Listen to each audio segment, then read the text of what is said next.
ये जो अगल बगल बाएं दाएं झांक रहे हैं लोग, ये नरेंद्र मोदी के सामने कोई टिकेंगे नहीं।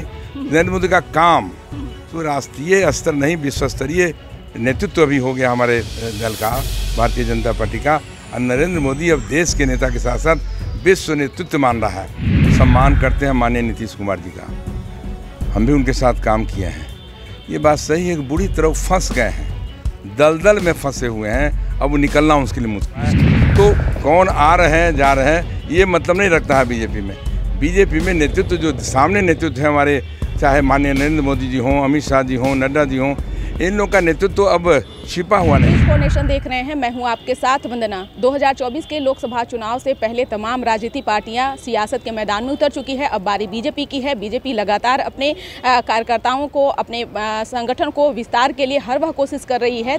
जिस तरह से बिहार में दुश्मनों की संख्या बढ़ी है, तो जाहिर सी बात है कि बीजेपी पर इस वक्त जो है जिम्मेदारी बढ़ गई है और लगातार बीजेपी अपने कार्यकर्ताओं के मनोबल को बढ़ाने में लगी हुई। हमारे साथ बात करने के लिए हैं भाजपा के वरिष्ठ नेता, और इनसे हमारा सवाल है कि जिस तरह से आप लोग लगातार अपने कुनबे को मजबूत कर रहे हैं, इसका असर लाएगा बिहार में क्या? देखिए, असर तो बिहार में पूरे देश में है।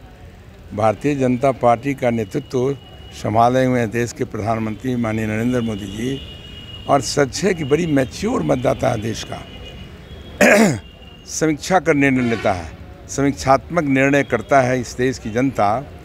और आप देखें कि 14 के पहले जो हमारे प्रधानमंत्री जो आज बने हैं हमारे नरेंद्र मोदी जी, वो गुजरात में थे, देश ने समीक्षा किया, लाओ प्रधानमंत्री बनाओ। फिर वो आए माननीय नरेंद्र मोदी जी, 14 और 19 के बीच देखिए तूफान आ गया।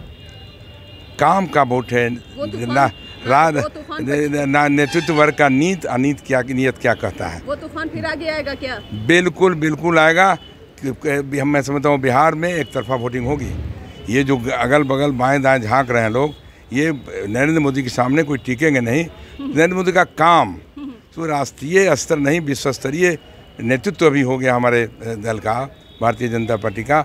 और नरेंद्र मोदी अब देश के नेता के साथ साथ विश्व नेतृत्व मान रहा है। ऐसी स्थिति में आने वाले चुनाव 24 में जो हमारी परिस्थिति थी पिछले 2019 में, वही स्थिति हो गया। एक सवाल ऐसा कि जिस तरह से आप भी मंत्री रहे हैं, अनुभवी नेता हैं, जिस तरह से नीतीश कुमार पर आए दिन राजद के नेताओं ने टिप्पणी किया और नीतीश कुमार ने कॉम्प्रोमाइज़ कर लिया। देखिए, हम सम्मान करते हैं माननीय नीतीश कुमार जी का, हम भी उनके साथ काम किए हैं। ये बात सही है कि बुरी तरह फंस गए हैं, दलदल में फंसे हुए हैं, अब वो निकलना उसके लिए मुश्किल है उनके लिए। एक सवाल है कि यूपी में योगी आदित्यनाथ जी और अब बिहार में अखिलेश्वर प्रसाद जी बीजेपी में शामिल हो रहे हैं, तो कुछ रंग लाएगा इसका भी क्या? नहीं, देखिए, बीजेपी तो पार्टी को विस्तारित करने का सुबह से रात तक हम लोग करते रहते हैं। एक कार्यकर्ता हमारा बैठता नहीं, दिन रात काम में लगा है, लोगों की सेवा में लगा हुआ है। तो कौन आ रहे हैं जा रहे हैं ये मतलब नहीं रखता है बीजेपी में। बीजेपी में नेतृत्व जो सामने नेतृत्व है हमारे, चाहे माननीय नरेंद्र मोदी जी हों, अमित शाह जी हों, नड्डा जी हों, इन लोगों का नेतृत्व तो अब छिपा हुआ नहीं है। इसलिए लोग आएंगे, आने वाले आ रहे हैं और आएंगे। परिस्थिति आपके बिहार में भी काफ़ी लोग आने वाले हैं। यानी कि धीरे धीरे भाजपा का आकर्षण केंद्र जो है संतों और महापुरुषों का बना हुआ है।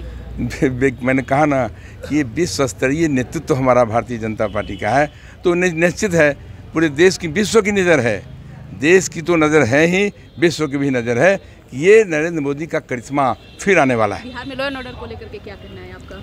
अब मैं नहीं कहना चाहता, इस पर लंबी बात करेंगे। लॉ एंड ऑर्डर है ही नहीं। मैं तो कल मांझी से आया हूँ, यहीं से डिलीशन हम लोग गए थे। क्या तस्वीर थी, जो मैंने 90 के दशक था उसका याद दिला दिया लोगों ने। तो बहुत सजग हो रहे हैं लोग। और अब सोचा होगा कभी आप कि हमारा 3 नौजवान हमारा मांझी में, अब बेकसूर खेत में पानी पटा रहा, पकड़ के कूच दिया उसको। 2 तो ऑन स्पॉट, 2 मरे, एक ऑन स्पॉट मरा, एक दूसरा हॉस्पिटल में मरा, तीसरा बेचारा उनसे मिलकर हम लोग आ रहे हैं। कल रात में हम पूरी डेलीगेशन में गए थे। तो ये लॉ एंड ऑर्डर सोचा ही नहीं जा सकता बिहार में, बद से बदतर हो गया। बहुत बहुत शुक्रिया। तो ये भाजपा के वरिष्ठ नेता थे महाचंद्र प्रसाद जी, जो पूर्व में मंत्री भी रहे हैं। इन्होंने साफ तौर से कहा है कि आगे आने वाले 2024 में भाजपा के ही जो परफॉर्मेंस रहा है 2019 में, वही हश्र होने जा रहा है। इस खबर बस इतना ही। बने रहिए न्यूज़ नेशन के साथ। अब तक के हमारे चैनल को सब्सक्राइब नहीं किए तो कर लीजिए। धन्यवाद।